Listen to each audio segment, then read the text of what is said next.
Today is such an exciting day. My Genova Diagnostics comprehensive nutritional test came in the mail, and I'm going to get set up over the next few days to get ready to take this test.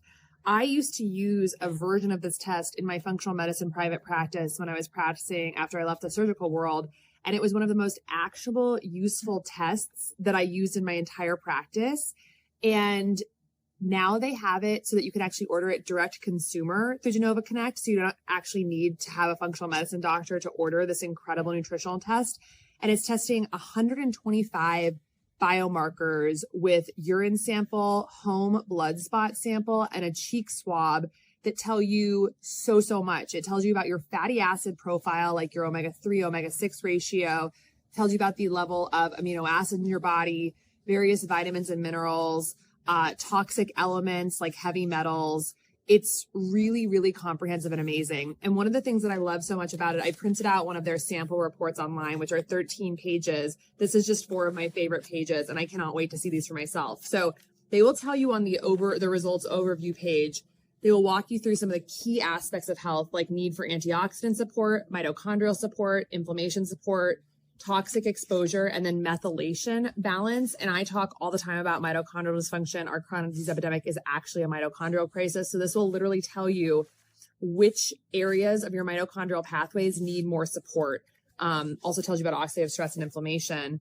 And in the book, when you get good energy, you will see that the trifecta of bad energy that I talk about is mitochondrial dysfunction, oxidative stress, and chronic inflammation. This report literally tells you about all of those things. So on page 2 of the report, after it goes through your 100+ biomarkers, it literally tells you which vitamins and minerals you need more or less of, and then what doses and suggested recommendation to supplement with. So for instance, it might say you need 5,000 IUs of vitamin A, and the little bottle that you buy at the store might say that you need like 500. So it's going to tell you how much of these vitamins and minerals you actually need. It'll tell you the recommended dose of omega-3 fatty acids, GI support, B vitamins, antioxidants, and minerals, and amino acids. So this is incredible when you're shaping your supplement stack to actually have like a personalized report for that.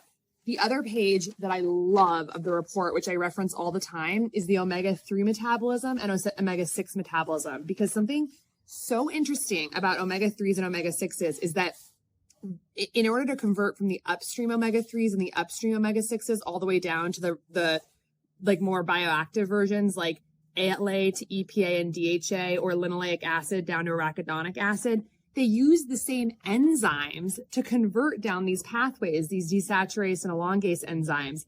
And so this is one of the reasons why we don't want to have excess omega-6s in the body, because they compete for the same enzymes that you need to convert the omega-3 fatty acids down to EPA and DHA.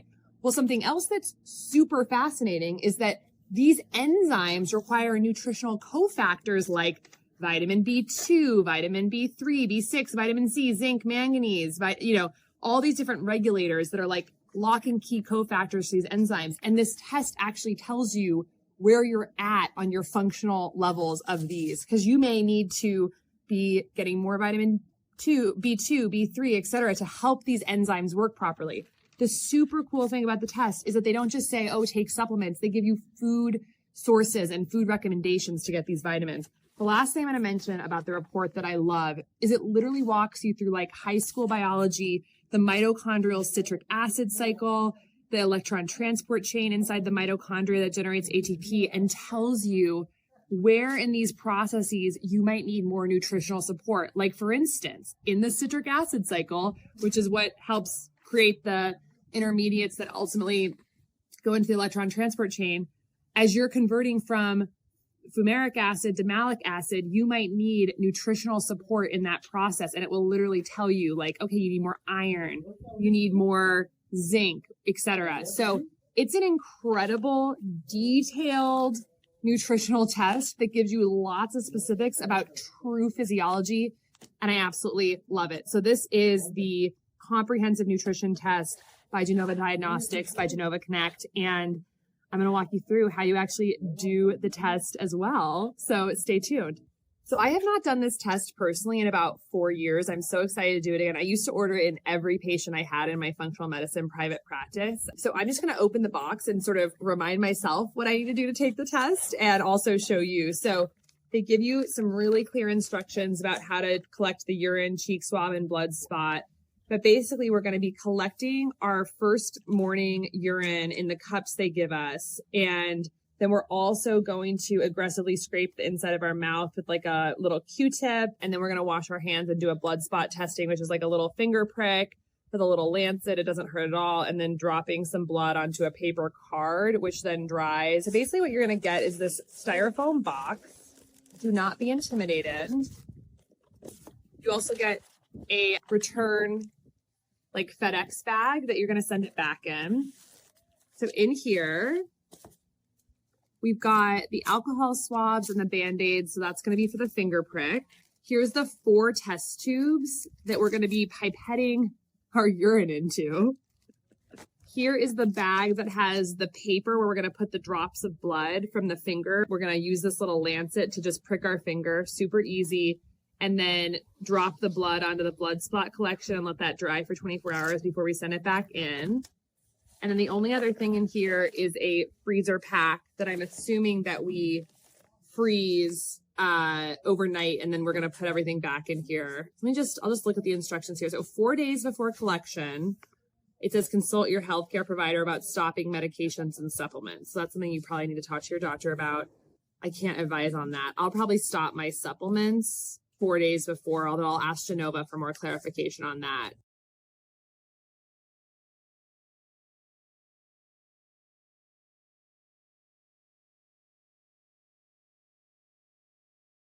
Morning of collection, do not practice normal oral hygiene. Don't use mouthwash. Don't eat or drink anything other than water. So we're going to wake up, and before you go to the bathroom, what I used to do when I did this test a long time ago was I would just put the cup on top of the toilet so that I wouldn't accidentally pee right when I woke up, so that you actually have to like lift the cup up to go to the bathroom. So you want your first morning urine. So pee in the cup. Then we're going to stir with the pipette that's in here, stir it around a little bit, mix it all up. Then we're going to transfer the urine from the cup into each of the 4 tubes using the pipette until each tube is nearly full. So 4 tubes that are going to be mostly full. And recap the tubes, lightly shake them, and then put them back in the bag with the absorbent pad, which is this. And you're going to freeze these for 24 hours. You're going to freeze your urine. Okay, so next, after you've peed and transferred your urine to the tubes and put them in the freezer, now you're going to collect your cheek swab. So you're going to take, there's 2 Q-tips inside here, and basically what you're going to do is open them like this, and the part that's you want to open first is not the side with the cotton, it's like the ends. So you'll open that, and you'll take one of these out, so you're not touching the tip.